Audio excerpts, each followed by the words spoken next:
So good morning everyone.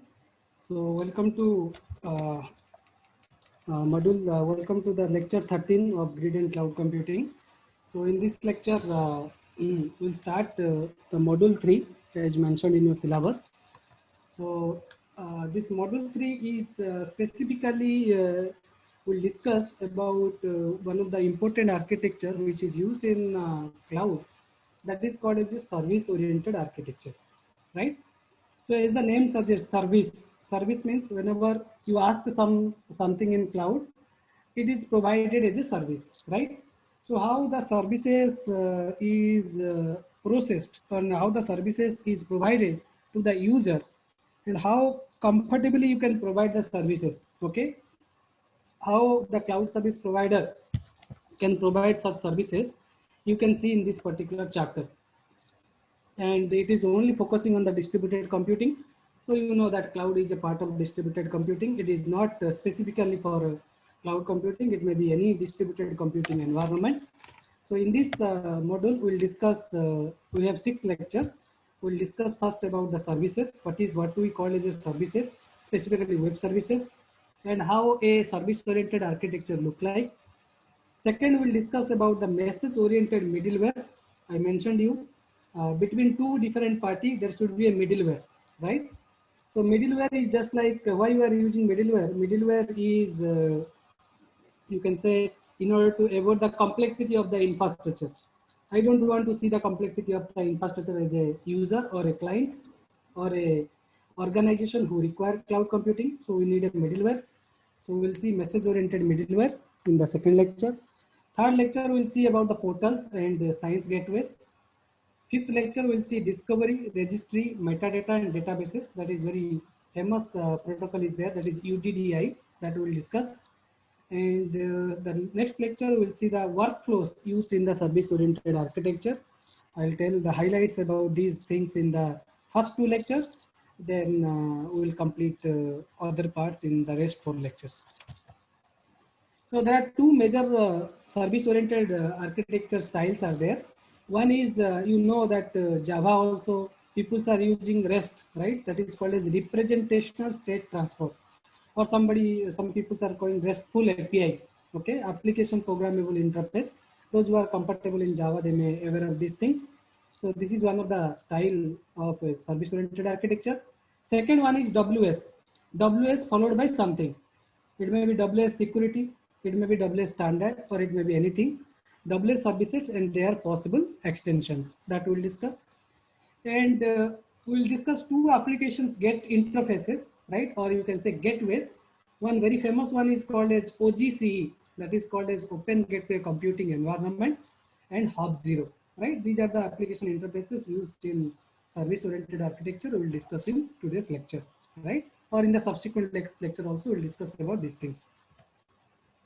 So in today's class, I will focus, today's class and the next class will focus on the various types of services and about the basic principles of service-oriented architecture. Once you feel comfortable, we'll discuss the advanced areas of service-oriented architecture. And in this lecture also, you will see maximum things, whatever we'll discuss, that is related to whatever we discussed in the previous lab, that is, sorry, the previous lecture, that is lab, that is Amazon S3, right? So you know about loose coupling, right? Loose coupling means if 2 computer systems are loose coupling, okay? Then if there is a connection breakage, right?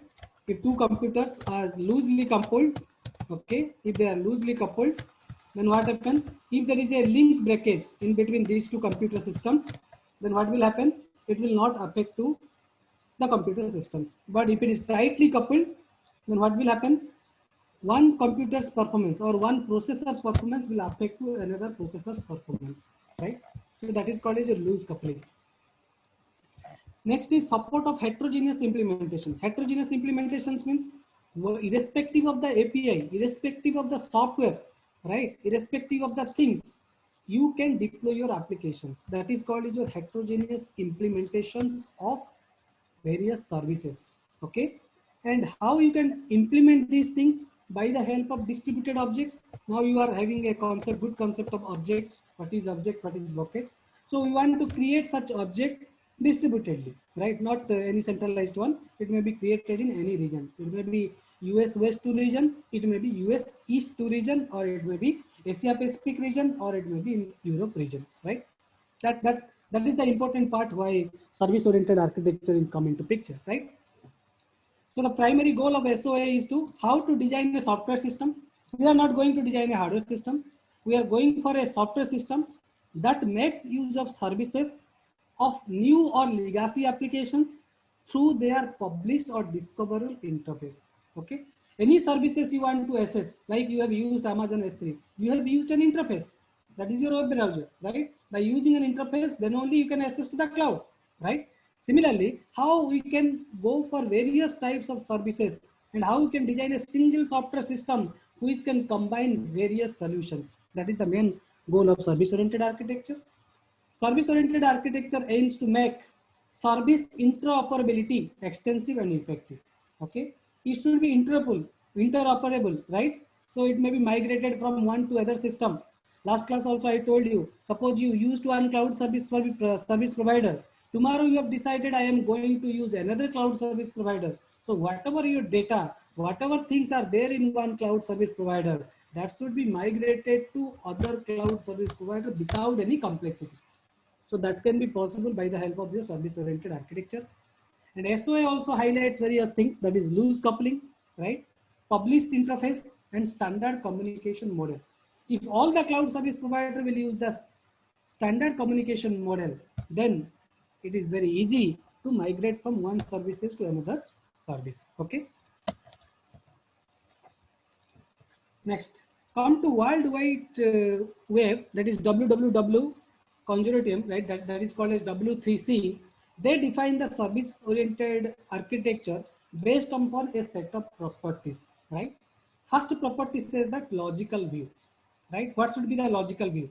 The logical view says that everything, whatever you are doing in the service-oriented architecture, it should be abstracted. Abstracted means if nobody, if a user is not comfortable to go in the details about a particular environment, you have to show the abstract view, right? A logical view of actual program. Instead of going for detailed program, what you will say, this our software system is having only 5 modules. One module is doing this work, another module is doing this work, another module is doing some other work, that you have to show. Don't go to the detailed one, okay? Or it may be a database, or it may be a business process. Anywhere you have to go for an abstract thing, right? The service is defined in terms of message exchange between whom? Between the provider and the requester. Suppose I am requesting some services to the cloud. So I am the requester agent. Cloud service provider is the provider agent. The message communication between the provider agent and requester agent about a particular services, right? So that should be enabled by the help of service-oriented architecture. Second property is called as message orientation. Message orientation says that using the SOA discipline, if you use SOA discipline, one should not need to know how an agent is implementing a service is constructed. As a thing, you should not say that what kind of things we can construct. As an agent, you have to make it abstract. As a cloud service provider, you have to make it an abstract view, right? So one user should not worry, or a user does not want to see that particular environment in which you are going to provide various services. Third one is called as your description orientation. Description orientation says a service is described by machine executable metadata. Try to understand data, whatever you are using is called as data. Metadata is called as your data about data. What do you mean by data about data? For example, in a single folder, you have 5 files, 5 different files. Each file has a size, each file has a extension, each file has a read-write permission, each file has a name, each file has some properties. Their values may be different. Maybe one file name is XYZ, another file name is ABC, another file name is PQR. But each file has a file name, each file has a size, each file has a owner, each file is having a read mode or write mode or read-write mode.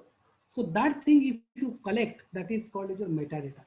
So a service is always, whether it is a web service or normal service, it should be in the machine executable metadata.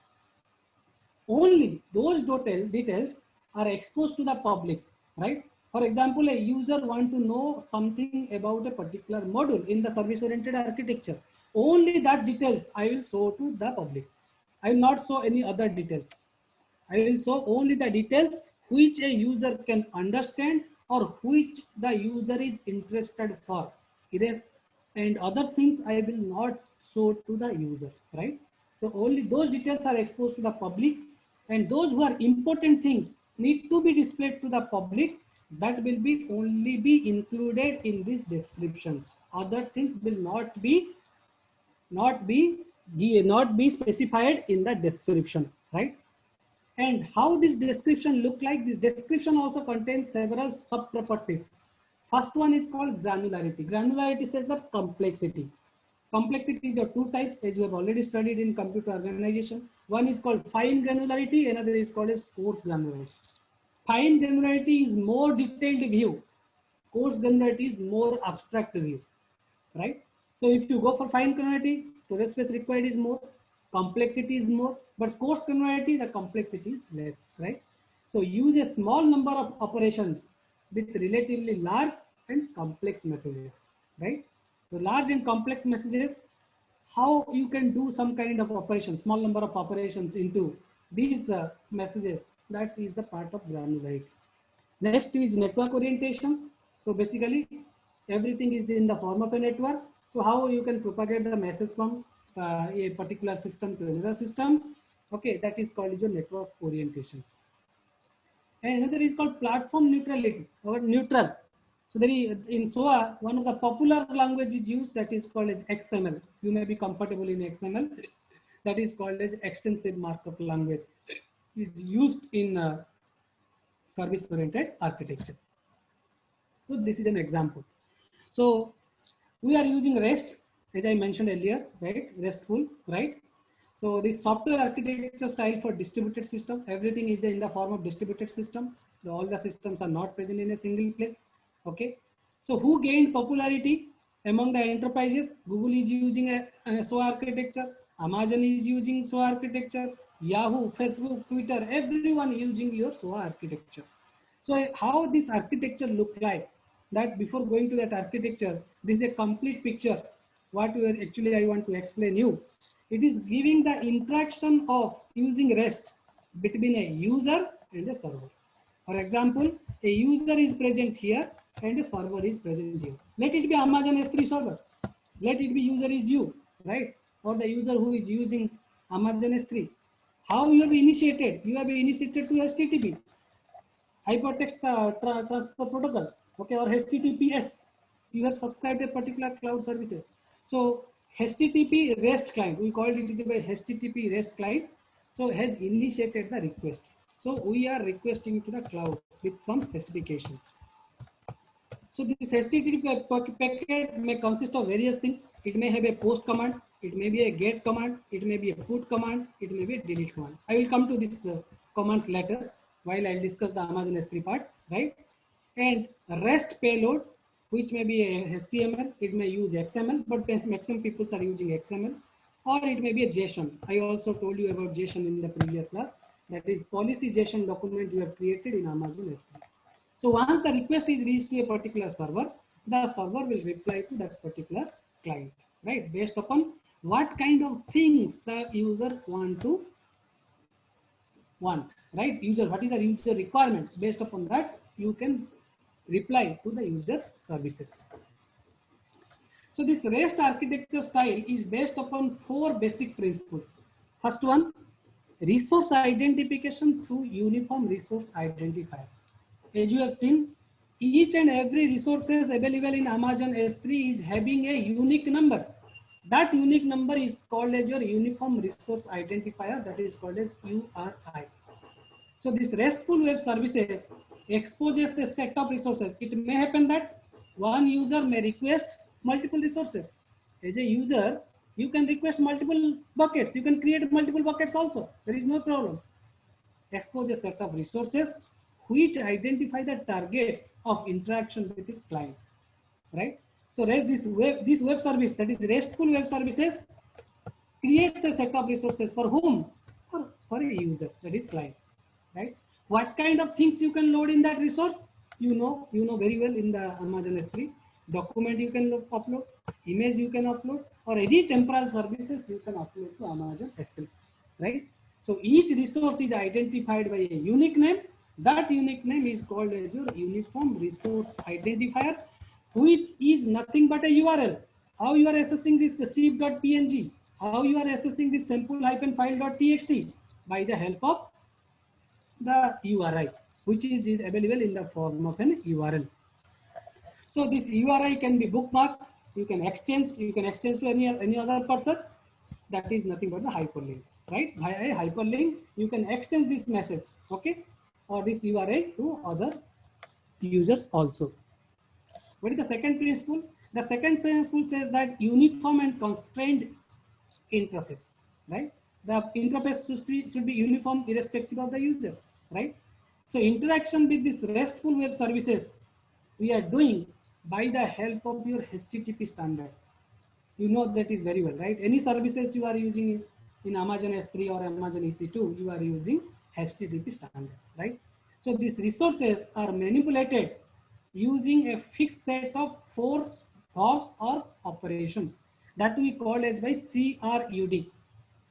CRUD. What CRUD stands for? C stands for create. You know how to create a bucket. R is nothing but read the content of a bucket or a content of a object. U, I want to update something in a bucket or a object. Just you have seen, I have created sample-file.txt. Another file is also sample-file.txt. I am replacing one file with another file, right? So that is I am updating some informations, right? Fourth one is nothing but I can delete any object, I can delete any bucket also. If a set of bucket is there, I can delete any bucket also. So these 4 operations I can perform in the by using these RESTful web services. This RESTful web services is in fact used in Amazon S3, right? So put indicates to create a new resource. Get these things can be the proper command. If you see, as I discussed earlier in the figure, put is used to if a client want to subscribe a particular service from a cloud service provider. So if you want to create a resource, so you are clicking create bucket. Create bucket is nothing but a put command. That is nothing but create a new resource. If you want to retrieve the current state of any resource, you will send a request by writing get, get, right? If you want to transfer to a new state of a resource, you can send post command, right?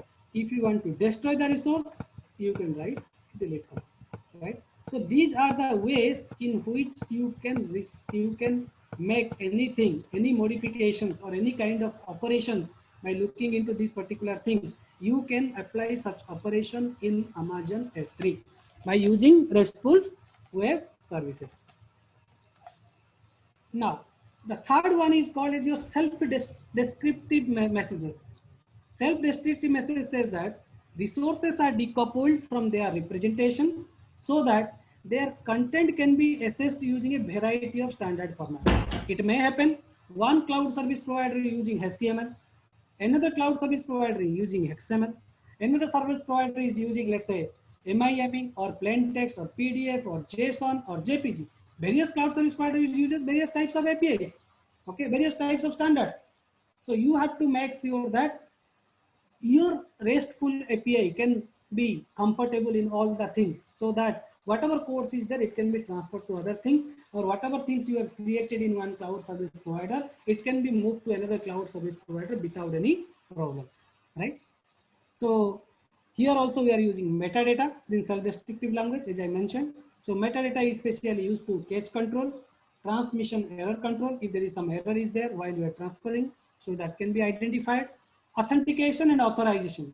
Authentication is nothing but your username and password. You have to specify in order to access the services, you have to give your username and password. Another one is called authorizations. Suppose principal is not there in a particular institute. What he will do? He will make a principal in charge. So principal in charge can sign in place of principal, right? As principal is in leave, principal in charge is authorized to sign. So that is called as authorization. So if another user is authorized to use your resources, you can research, and in that way you can control the various users. That is nothing but your access control. Whether the access will be given to different user or not, that you have to decide. The last one principle of REST architectural style is called stateless interactions. Stateless means one state you are present, you are moving to another state, right? So message, whatever message you are transferring, message does not depend upon the state of conversations. In which state you are present and whatever message you are communicating, it is doesn't matter, right? The message is not with respect to the particular state, right? If it is with respect to particular state, then the complexity will increase, right? So these stateless interactions, what you are doing, we are doing because of two things. It is the demerit of, you can say, of this REST system. Okay, this principle is creating some problem. That is, it is decreasing the network performance, right? It is also increasing the repeated data. For example, you have explored some data in a particular state. Whenever you are changing your state from one state to another state, you will again need to extract the data. So which makes a repeated data, which is not good in REST architectural style. So this RESTful web services can be considered an alternative to SOAP stack, or it is called as also big web services. So SOAP stack, SOAP is nothing but a protocol. Don't think that SOAP is nothing but service oriented architecture. It is simple object access protocol is used by RESTful web services in order to provide various services. So they are also using one type of language. Although they are using XML, they are using one type of language that is called as Web Application Description Language. That is called as WADL. So this WADL uses XML. It uses XML vocabulary to describe the services provided by REST, REST, right? But the main problem, what I discussed here, that there are four things, that is put, get, post, and delete. If you see the size of get, the size of get length is restricted to 4 KB data. Suppose you want to transfer something which is having more than 4 KB of data, it is not possible using RESTful web services, right?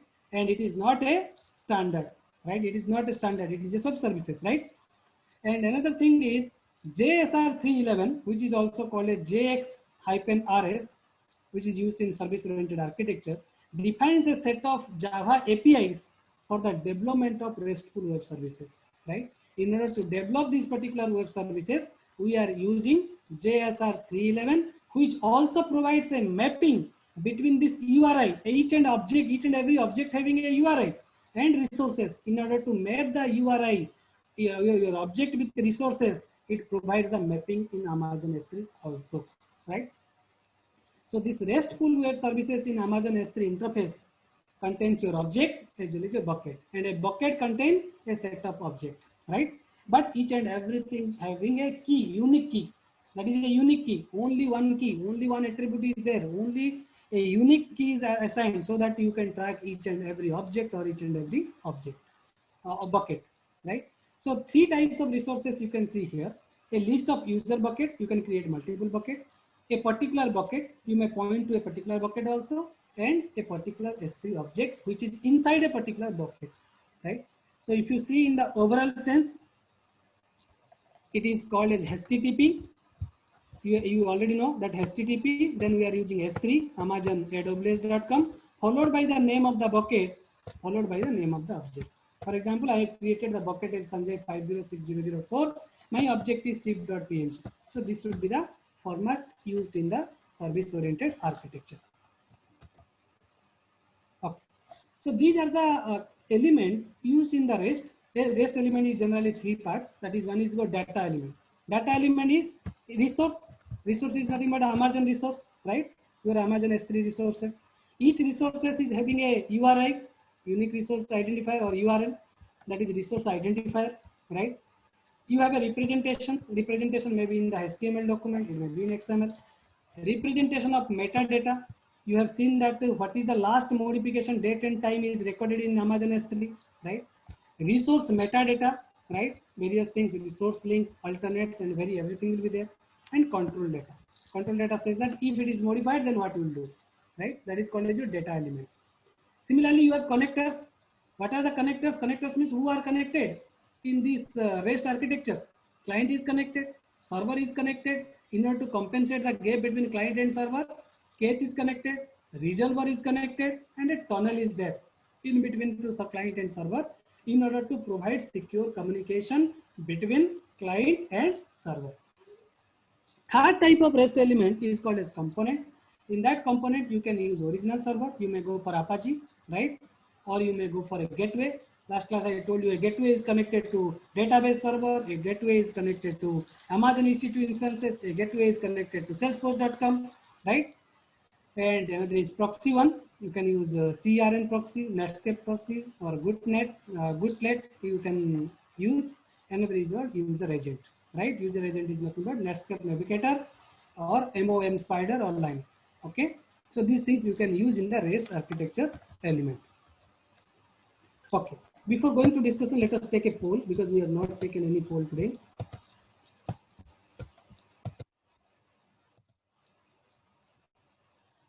So quickly answer in 30 seconds.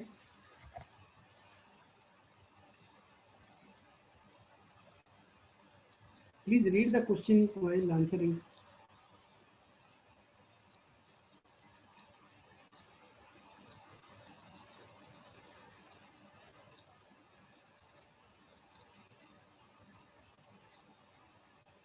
Last 5 seconds.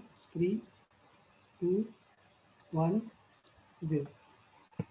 What is the correct answer? What is the correct answer? Can anybody say? What is the correct answer? Simple storage service. Simple storage service. Okay. Next, please answer this question.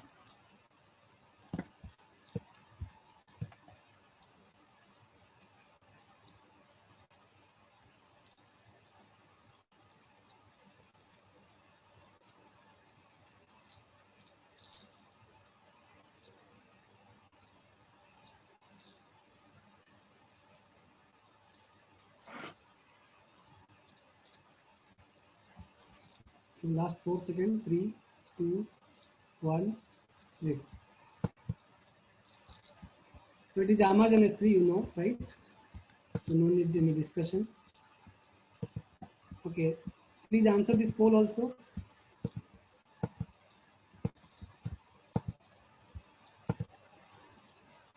SOS stands for death.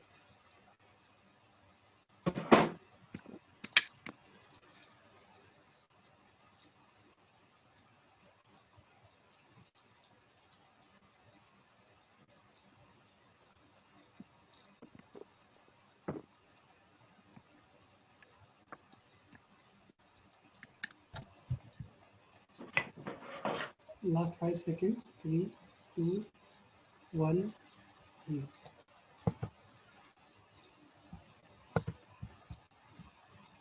Okay. So come to Amazon S3, whatever you have we discussed, right? In Amazon S3, we are using GET, right? Why you are using GET? GET is used to list buckets created by user. If you send GET query, then you will get the list of buckets, right? You can use put, right? Put is used to creating a bucket. Suppose you want to, you are using a user interface, so simply you are clipping and automatically one request is reached to the cloud service provider, and cloud service provider is going to do that thing for you because it is a completely user interface. They don't want to show you this get command, put command, head or delete because you may not be comfortable with these words, but you are comfortable with the clicks, right? Mouse clicks, right? So it is providing a good user interface to access the resources, right? You can also use delete to removing a particular bucket or object. And another one is head. Head is used to getting a specific object's metadata. I want to get the metadata of a particular object which is there inside a bucket, right? Inside the bucket you have set of objects. So I want to get the details about a particular object. So that I can do by the help of head command, right? So you know that we did 5 experiments. One is create a bucket. We have uploaded the objects. We have created versioning. We have created a policy generator, and finally we have deleted the existing bucket and objects. Right? These are the things are also provided by this RESTful web services. Okay. So Amazon S3 REST operation, if you see, are HTTP request to create, fetch, delete buckets and objects and waiting for HTTP response. So whenever you are making a request to the Amazon S3 for creation of a bucket or to upload a object or create a policy maker, policy generator, you are making a HTTP request. Okay. After receiving your request, what Amazon is doing? Amazon is replying you by the help of a HTTP response. And this request and response is done in a fraction of time, right? Maybe in nanosecond, maybe in picosecond, maybe in a microsecond or millisecond, right? So very less time, so that you are not able to see, right? But how these things are done by the help of your HTTP request and HTTP response. Another thing is that the authentication header consists of AWS SSKey ID. So in order to secure the things, what you need Amazon Web Service SSKey ID and Amazon Web Service secret SSKey. So from the next slide onwards, I will say SSKey ID, secret SSKey. So these two things are paired, right? Like you know that your Gmail username is there, password is there. Suppose I'll ask what is your email ID, you will give me the your email ID, not the password. By getting your by entering your email ID, I can send a mail to you.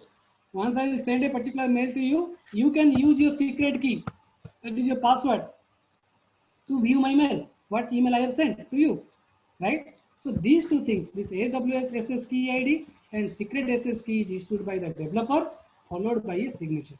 So how it look like, you can see in this one. So why put is used? Can anybody answer why put is used? So this script is giving the details of REST request, REST request, and REST response. I already mentioned here why put is used. Put is used to create a bucket.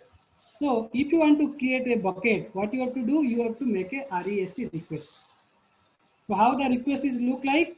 You have to write put followed by the bucket name, and you are using HTTP, let's say 1.0. At what time you have requested? Let's say Wednesday, 15 March 2011. Okay, this is the old data, old one, right? And how you have to give authorizations? As I mentioned here, you have to write AWS SSKey ID, which will map to your ASS secret SSKey when and whenever required, followed by the signature. That's why here, if you see, it is written AWS SSKey ID followed by a header signature. In this way, you can make a REST request. So how you will get a response? Through a REST response. What it contains? HTTP 1.1, whatever used there, 200, okay, with some key, right, with date, location, content length, and connections. And your request ID, everything will be there in the request response. So this kind of interaction is going on between the user and the cloud service provider in order to creating a bucket using REST. To authenticate the AWS key ID, how I will authenticate whether this AWS key ID is genuine? What I have to do? So whenever you will write this AWS key ID element, identifies the secret key to compute the signature. So once I will get this AWS SS key ID, I will generate its corresponding AWS secret SS key. Okay, by getting this AWS SS key, okay, I can compute the signature, right? By looking into the signature, I can say that whether the original genuine user has accessed, make this particular request or not. If request signature matches, if the signature whatever there in the system and whatever signature you have sent through this REST request, if both are matched, then what you will do? If the request signature matches, the signature is included and the requester is authorized and the request is processed. If you are genuine user, your signature is genuine, as it is matched that your existing signature is same as your current signature, then only you can use the resources of Amazon S3. Otherwise, no. So the SOA paradigm, what it does, it is a software style. So what it is doing, software capabilities are delivered and consumed by loosely coupled, reusable, coarse-grained, discoverable, self-contained services interacting via a message-based communication model. So it is providing a message-based communication model so that you can interact between the user and the provider. Okay. And web services are referred to self-contained, self-describing modules or applications. So web services are self-contained and self-describing in the sense that User can ask for these web services to a particular cloud. Cloud can provide us such web services, and there is no third party required in between the user and cloud service provider, right? So again, if you come to W3C working group, web services, they've defined the web services as web services is a software system designed to support interoperable machine to machine interaction over a network. In a particular network, one machine is communicating with another machine. That can be done by the help of a web services. That web services is provided by, or that web interface is provided by my cloud service provider, or you can use any general web interfaces in order to use the cloud services. And everything is maintained. If you see, this web services has an interface described in a language that is called as WSDL language, right? See this example will clear the idea, right? There is a service provider and there is a service requester. This is your service provider. This is your service requester. As a user, you have requested by the help of simple object access protocol, right? And service provider will reply you using this SOAP protocol. So in between the service provider and service requester, what you have UDDI registry. So this registry will discuss in the upcoming classes. Okay, what this UDDI represents? This UDDI represents is nothing but the XML document. It is having the XML document. It is written in WSDL language. WSDL followed by slash WSDL. As you know that XML, HTML also uses pair tag. Pair tag means XML, then there is a slash XML, right? So this UDDI, from UDDI, this service requester make a particular request. So we can request for by sending a query to find a particular services. So UDDI will say that whether a particular services is provided by a service provider or not. So it can bind also the WSDL document or service requester, okay? And user requester also can access the WSDL document after verifying from the UDDI repository. And UDDI repository and service provider are connected so that they can publish update service descriptions. What kind of services a service provider is providing, everything is maintained in the UDDI repository, right? Now, come to the SOAP, whatever used here, that is SOAP request or SOAP. What, let us know that, come to know that what is actually SOAP. So SOAP is nothing but simple object access protocol. Don't think that it is called a service oriented architecture protocol. It is not service oriented architecture protocol. It is SO is a software style, right? It is architecture, but it is a protocol. Simple object access protocol provides the standard language, standard packaging structure, standard language also for transmission of XML document. Okay, over which protocol it can work in a SMTP, simple mail transfer protocol. You can transfer in the file transfer protocol, or today you have seen how you are exchanging using HTTP protocols. SOAP message, if you see a particular SOAP message, this protocol is having a message, right? If you want to send using this particular protocol, the SOAP message consists of two things. One is your header, another is your body, right? The root element is called as your envelope, which is having a header. I'll tell you, I'll show an illustration so that it is more clear, right? Two things you have. One is header, another is body part, right? So the header is nothing. Where is the header? Header is there in the envelope. Like we are sending emails, we are writing the subject, or whenever we are posting something, we are writing a heading, right? Similarly, here the root element is nothing but the envelope that contains the header. What kind of information that header contain? The header may contain the routing information, in which path this message will communicate, will transfer, authentication, transaction management, message passing interface. You can pass the message from one unit to another unit, one machine to another machine, quality of service configurations. Followed by your body elements. Body element contains nothing but the payloads. Payload contains the complete message.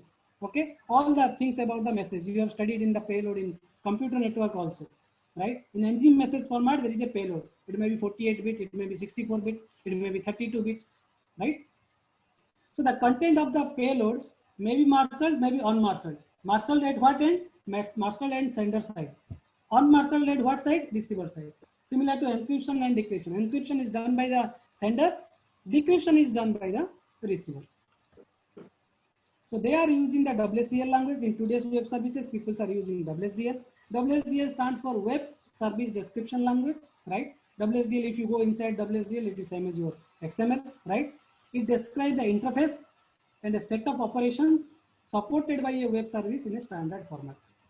Any standard format they are using. The reason of using standard format is that is interoperability. Okay, so it standardizes the representation of input output parameters, right? And they are using UDDI. UDDI is used here in between the service provider and service requester. What is UDDI? UDDI is a repository, as I mentioned here, registry or repository. It can store anything, right? So this universal description discovery integrations makes three things: universal description. Any services you want, the description of the services will be there. Discovery, if you want to locate a particular resources, that also will be there. And it is integrating one service with another service. That is also the role of UDDI. So it provides a global registry for advertising and discovery of web services. So SOAP, earlier if you see you can say that this SOAP protocol is an extension and evolved version of your XML RPC. RPC is nothing but your remote procedure call. Earlier people are using remote procedure call. You may have studied this remote procedure call in computer network. It is introduced in the year of 1999. Later it is called as your SOAP, okay? But maximum things, it is a extension of your XML only, XML RPC only. So XML schema became a W3's recommendation in 2001. Okay, in 2001 it is recommended by W3C, that is World Wide Web Consortium, right? So SOAP based web services are called as big web services. So any massive web services you want to provide, you can use this SOAP protocol. So these web services are also provided synchronous communications as well as asynchronous communications. Synchronous means at any time you can do. Asynchronous means you can wait and you can transfer the data also. They are also providing two types of services. One is called request response service. Request means I will request something to you, you will give me the resources. That is called as a request response. Or you will request me something, I will provide that. That is called request response mechanism. Okay. Or it may provide a one-way exchange pattern. One-way exchange pattern means one-way means it may be provider to user or it may be user to provider also. Such type of services are also possible using SOAP. So there is several protocol stacks used in the service-oriented architecture. One protocol stack is called WS-I, right? So which uses your RESTful web services. Sorry, if you go to WS1 protocol stack, so before SOAP, people are using RESTful web services. These RESTful web services do not cover two important parts, that is called as quality of services and contractual properties. Various properties that is not supported by RESTful web services. But whenever you go for a SOAP based web services, it is better in comparison to your RESTful web services because SOAP based web services provide various parameters and it has specified various parameters is the mandatory one, which is compulsory, you have to specify, and various parameters are there that is specified as an optional specifications. For example, in SRS document also, if you remember software engineering also, there are several requirements are there. That is functional requirements, non-functional requirement, goals of implementations. So this non-functional requirement is made the optional specifications. So that can be specified in the SOAP based web services, right? So message communications are and reliable transactional policies is provided by your SOAP based web services, right? And it is providing various web services at a time, right? Various web services can be provided, or you can say WS hyphen star, where star may be security. If anybody requires security, then we can provide. If anybody require agreement, it is provided. Anybody require reliable messaging that is provided by Amazon also, Amazon Web Services also, that can be possible. WS transactions we are using in day to day, whatever banking transactions we are using, that is your WS transactions and WS coordinations. These are the things provided by your service oriented simple object access protocol. So in RESTful web services is also providing good services, but the only demerit is that it is not providing the quality of services and contractual properties. So many parameters are optional in the case of SOAP. So whenever a user requires such parameter, they can fix a particular parameter and they can use the resources. That is the advantages you are going to get if you are going for SOAP based structure web services, which is used in the service-oriented architecture. So this is the complete picture. If you see in the WSI protocol stack and its related specifications, it has Sir, 5 different layers. Yes. sir, I have not got the second poll, so can you keep it again? No, I will give another poll after some time. Okay. So Okay, if you sir. see, there are 5 layers. One is processes and their composition in the top layer, in which you are using BPEL4W. Let me tell you about BPEL4W. So this WSI protocol stack, if you see, you are using SOAP messages, which is encoded using XML, right? And you are transferring the data in the XML leads to a considerable transmission overhead. But while you are transferring the XML using XML, it is an overhead. Everything has a merit and demerit, right? Like I mentioned, GET is having 4 KB. Similarly, here XML is having a transmission overhead. And if you compare, increasing the amount of transport data into a factor of 4 and 10, 4 to 10. So overhead is drastically increased in a factor of 4 to 10, right?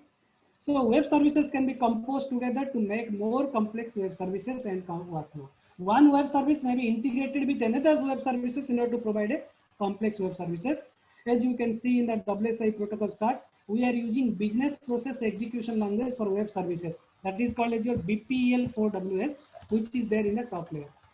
And this WS security mechanism, reliable messaging is there in the second layer in order to provide the quality of service, which is not provided by your RESTful services. As I mentioned in this slide, RESTful web services is not going to provide it. And WSLDL, this UDDI, WS policies, resource properties are given in the description layer. Message extensions, you can see, is there in the fourth one, that is SOAP, WS addressing, transactions and coordinations are the last two, is there in that layer. In the bottom layer, we are using various protocols, that is HTTP protocol, SMTP protocol, JMS, okay, Java Message Service, or IIOP, these things you can use. Okay, so SOAP can combine the strength of your XML and HTTP. Whatever the merits available for XML and HTTP, both can be used by your SOAP in order to provide better services in the service-oriented architecture.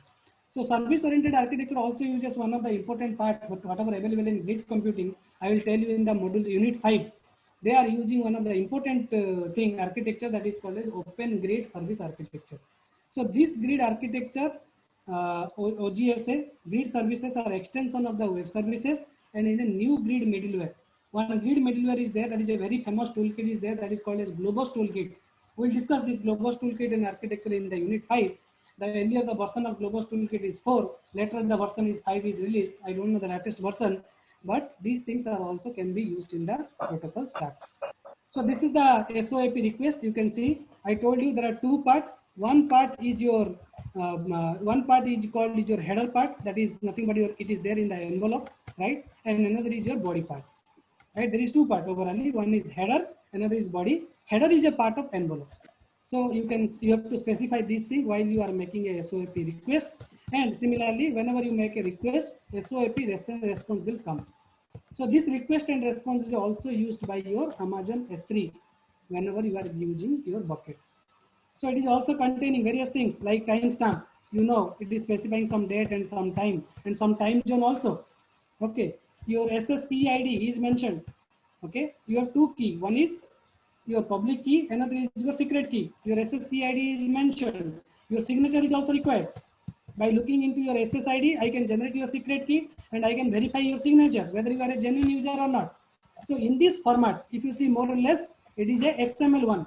It is same as your XML or HTML, you know, right? So such type of paired text we are using in order to make the request in the service-oriented architecture. So these are the various WS specifications. As I mentioned, we are using WS star specifications. So star may be refers to anything, whatever we discussed here. It may be security, it may be agreement, it may be reliable messaging, it may be transaction, it may be coordinations, right? So if you are using, if you want to interest in core service model, you can use XML or SOAP or WSDL language. If you want to go for service internet, you can go for WS addressing. So with respect to what area, what specifications are there, various services are provided in the service-oriented architecture. Like security case, we are using WS security, WS trust. Management case, we are using WS management. Metadata is given in the specific area of system metadata. So based upon the areas, you have to think which WS-star specifications you have to pick. So based upon that, you can use that corresponding web services. So we'll stop here for today's class. So next class, we will go for the rest part of the first point of SO, service-oriented architecture, that is services and service-oriented architecture. Then we'll go for the UDDI and other parts of service-oriented architecture.